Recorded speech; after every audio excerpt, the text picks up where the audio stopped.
दारुल देवबंद की बुनियाद को रखने वालों में 5 आदमियों के नाम थे। इसके लिए मैंने कुरान करीम की जो आयत पढ़ी है इसका ताल्लुक जरा इनसे जोड़ के मैं कहता हूँ। इनमें 5 उलमा मौजूद थे।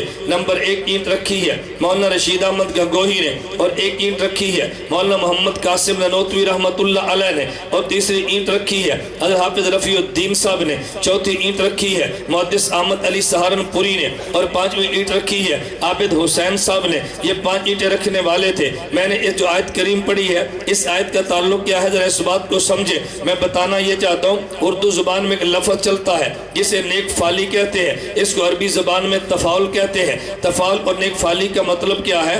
आपका बेटा पैदा हुआ, आपने बेटे का नाम असद रखा। कोई बंदा कहता है भी आपने असद नाम क्यों रखा है? असद तो शेर को कहते हैं। तुम्हारे यहाँ इंसान पैदा हुआ, तुमने इसका नाम शेर क्यों रखा? आप कहते हैं चूंकि शेर दलेर होता है तो मैंने नाम शेर इसलिए रखा था कि मेरा बेटा भी दलेर हो। इसे अरबी में तफाउल, उर्दू में नेक फाली कहते हैं। और इसकी रिवायात में मिसालें भी मिलती है। जनाब अली अल मुर्तज़ा रज़ी अल्लाह अन्हु का बेटा पैदा हुआ। इमामुल अंबिया ने पूछा अली बेटे का नाम क्या रखा है? कि हुज़ूर मैंने बेटे का नाम हरब रखा है। फरमाया हरब तो जंग को कहते हैं, तुम हरब की बजाय बेटे का नाम हसन रखो ताकि जंगजू बनने की बजाय सुलहजू बने। अली हज़रत पैगम्बर सल्लल्लाहु अलैहि वसल्लम ने तफाउल के तौर पे नाम लिखा तो हसन रज़ी अल्लाह तआला अन्हु फिर उम्मत में लड़ाई करवाने की बजाय सुलह करवाने वाले बने हैं। इसे तफाउल कहते हैं। तो मैं तफाउल के तौर पे कहता हूँ देवबंद की बुनियाद रखने वाले 5 आदमी थे। उनमें पहले शख्स का नाम रशीद अहमद गंगोही है। मैंने इनके नाम में रशीद को देखा, फिर कुरान करीम में गौर किया कुरान रशीद किसे कहता है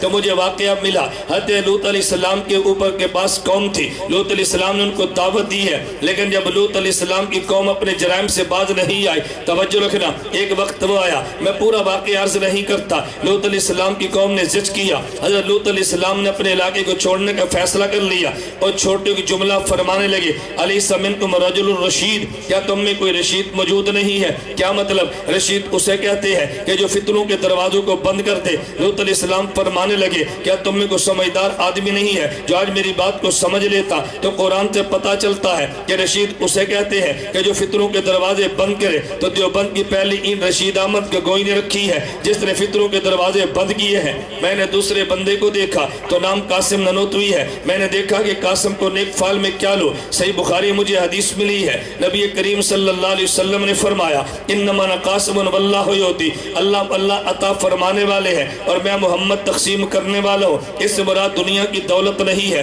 अल्लाह इल्म अमल अता करते हैं, मेरा नबी इल्म अमल तकसीम करता है। अल्लाह अता फरमाने वाले, नबी उलूम को तकसीम करने वाले। तो मैंने मौलाना कासिम ननोतवी रहमतुल्लाह अलैह को पढ़ के देखा है। उलूम नबुव्वत को जिस तरह मौलाना कासिम ननोतवी दुनिया में आम किया है इसकी दुनिया में मिसाल नहीं मिलती। उलूम नबुव्वत को तकसीम करने वाला ये कासिम ननोतवी है। बल्कि आप हैरान होंगे, मुमकिन है बाज़ बंदे इस बात को समझ भी ना पाए और बाज़ इस बात को समझ है। मौलाना कासिम ननोतवी रहमतुल्लाह अलैह तालिब इल्मी का ज़माना है। अपने पीर हजरत सैयदुत ताइफा हाजी इमदादुल्लाह मुहाजिर मक्की से बैत हुए, लेकिन कभी खत नहीं लिखते थे।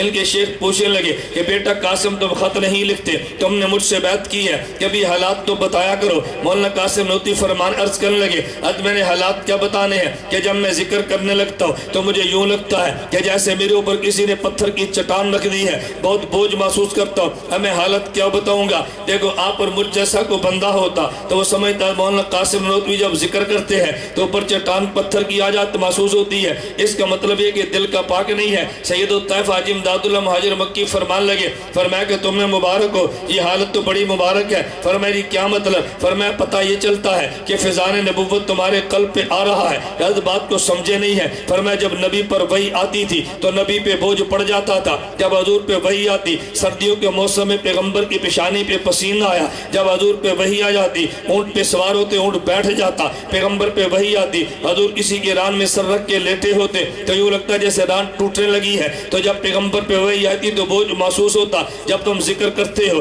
तुम्हें बोझ भी महसूस होता है। तो पता चलता उलूम नबुव्वत के फैज़ तुम्हारे कल्ब पे आ रहा है। اب یہ تعبیر کون بتا سکتا ہے؟ عام بندے کے بس میں تو نہیں ہے۔ حاجی امداد اللہ مہاجر مکی رحمت اللہ علیہ بہت بڑے آدمی تھے، لیکن لوگوں نے سمجھا نہیں ہے، ان پہ الزامات لگے، ان کی عبارات نہ سمجھنے کی وجہ سے۔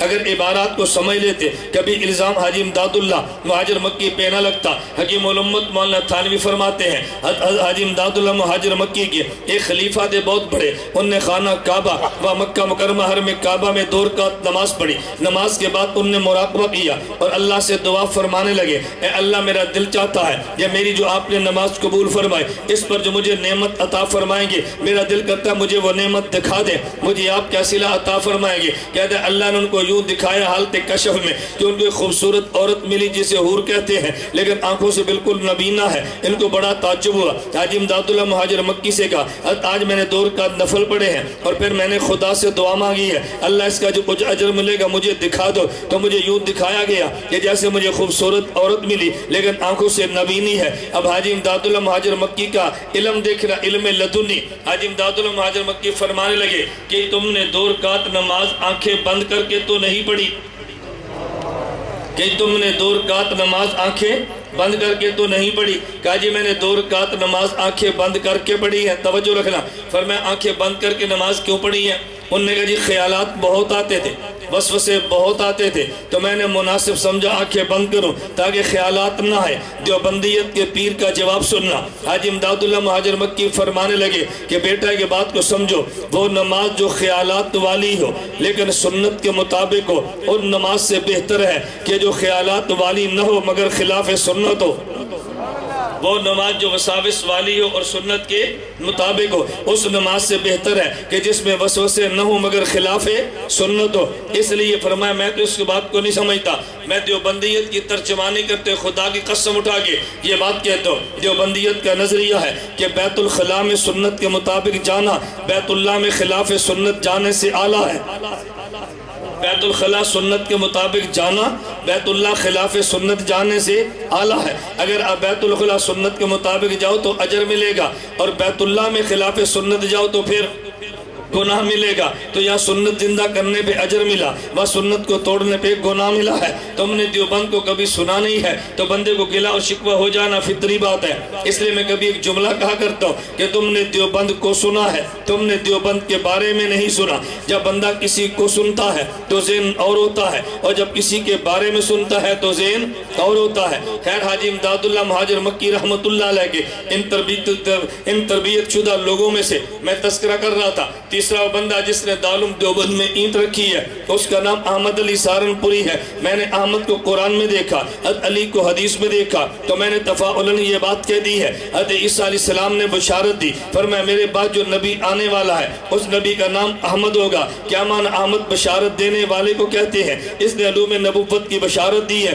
آج صحیح بخاری جو تیرے ملک میں ملتی ہے اس پہ حاشیہ محدث احمد علی سہارنپوری کا ہے، اس پہ حاشیہ حضرت محدث احمد علی سہارنپوری کا ہے، اٹھا کے دیکھ لے نہ۔ ان کے نام میں علی دیکھا ہے، میں نے علی کے بارے میں حدیث میں پڑھا تو نبی پاک صلی اللہ علیہ وسلم فرماتے ہیں الکامل ابن عدی میں حدیث موجود ہے، فرمایا انا مدینۃ العلم والی بابھا، مجھے شہر علم کہتے ہیں، علی کو شہر علم کا دروازہ کہتے ہیں۔ تو پتہ یہ چلا میرا نبی مدینہ میں اہل علم ہے، اہل علم کا شہر ہے، لیکن یہ دارالعلوم دیوبند اس اہل علم کا دروازہ ثابت ہوا ہے۔ دارالعلوم دیوبند سے علوم وہ آئے ہیں جو دنیا میں بالکل پھیل گئے ہیں، اس کا کوئی بندہ انکار کر نہیں سکتا۔ دیوبند سے پڑھ کے دیوبند کو گالیاں دینا میں اس کی بات تو نہیں کرتا، لیکن دیوبند کے علمی قد کاٹ کا کون انکار کرنے والا ہے؟ میں کہتا ہوں نمبر 4 اس میں لگانے، اس میں اینٹ رکھنے والے کا نام رفیع الدین ہے۔ رفیع کے بارے میں نے قرآن کریم میں دیکھا، قرآن کہتا ہے یرفع اللہ الذین آمنوا منکم، کہ جن کو خدا علم اور ایمان دیتا ہے اللہ ان کے درجات کو بھی بلند کرتا ہے۔ جس کو یہاں سے ایمان و علم ملا ہے وہ دنیا میں بلند ہو، آخرت میں بلند ہوگا۔ ان میں 5ویں بندے کا نام دیکھا، عابد حسین ملتا ہے، تو میں نے عابد کے بارے میں قرآن کو دیکھا۔ قرآن کہتا ہے یا ایھا النفس المطمئنہ ارجعی الی ربک راضیۃ مرضیہ فادخلی فی عبادی وادخلی جنتی، اگر میری جنت میں جانا ہے تو پہلے میرے بندوں میں آؤ۔ دیوبند والے عباد الرحمن ہے، یہ تجھے جنت کا راستہ دکھا رہے ہیں۔ ان کے نام میں میں نے حسین دیکھا تو دیوبندیت والے حسینی ہے، یزیدی نہیں ہے۔ جو یزیدی ہو دیوبند والا نہیں ہے، جو حسینی ہو دیوبند والا ہے۔ پھر میں نے دیوبند کو دیکھا ہے، اس میں पहला जो तालिब इल्म आया उसका नाम भी महमूद है, जो पढ़ाने के लिए बैठा इसका नाम भी महमूद है। मैंने हदीस मुबारक को देखा, अल्लाह के नबी ने फरमाया कि तुम मेरे लिए दुआ मांगा करो, अल्लाह मुझे क़यामत को मुकाम महमूद अता फरमा दे। मैंने हदीस मुबारक में पढ़ा नबी के हाथ में लिवाउल हम्द होगा, पैगंबर के नाम लिबास परचम के नीचे होंगे। तो देवबंद में पहला शागिर्द भी महमूद है, पहला उस्ताद भी महमूद है। नबी को जो क़यामत के दिन मकाम मिलेगा उसका नाम भी मकाम महमूद है। पता चला महमूद दोनों जो मिलकर बात करते हैं, मकाम महमूद वाले पैगंबर की बात करते हैं। फिर मैंने देखा कि देवबंद में जहाँ पढ़ना शुरू किया, अनार का दरख्त है जिसके नीचे बैठ के पढ़ते हैं। मैंने इस पे कुरान की आयत पढ़ी है। कुरान कहते फीह मा फाकिहतुन व नख़लुन व रुम्मान, खुदा तुम्हें जन्नत में अनार देगा। जहाँ भी अनार का दरख्त है, अनार जन्नत का तोहफा है। इधर अनार के साए में इल्म का दरवाजा खुला है। तो पता चला इस अनार को माना है खुदा वो अनार भी देगा।